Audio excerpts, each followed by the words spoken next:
ఏలూరు జిల్లా కుక్కునూరులో ఇసుక రీచ్లను joint collector Lavanyaveni పరిశీలించారు. రాష్ట్ర ప్రభుత్వం నూతన ఇసుక పాలసీ పద్ధతి అమలు చేస్తున్న తరుణంలో కుక్కునూరులో వింజరం, ఇబ్రహీంపేటలో ఉన్న ఇసుక స్టాక్ పాయింట్లను ఆమె తనిఖీ చేశారు. ప్రభుత్వం ఇచ్చే విధి విధానాల ప్రకారం గృహ నిర్మాణదారుల ఇసుకను ఉచితంగా పొందవచ్చన్నారు. అనంతరం గోదావరి వరదలను దృష్టిలో పెట్టుకుని ముందస్తుగా ఏర్పాటు చేసిన బఫర్ స్టాక్ పాయింట్లను పరిశీలించారు.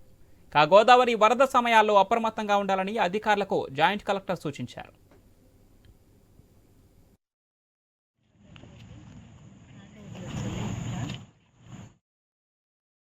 రేపటి నుంచి కూడా న్యూ శాండ్ పాలసీ అనేది అమల్లోకి అనేది రావడం జరుగుతుంది.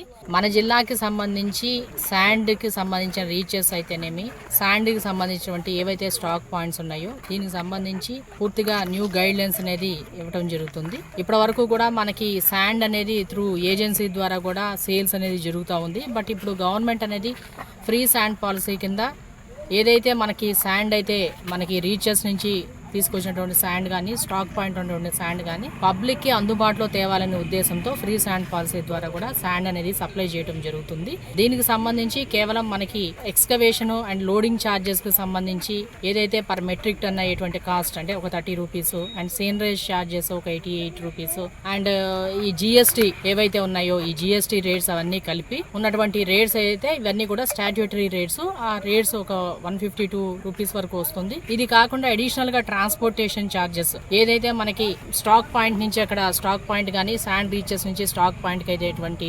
ట్రాన్స్పోర్టేషన్ ఛార్జెస్ ఇవన్నీ కలుపుకొని ఈ శాండ్ రేట్ అనేది ప్రతి ఒక్క స్టాక్ పాయింట్ అండ్ రీచెస్కి ఫిక్స్ చేయడం జరుగుతుంది. గవర్నమెంట్ నుంచి కూడా రేపటి నుంచి కూడా న్యూ శాండ్ పాలసీ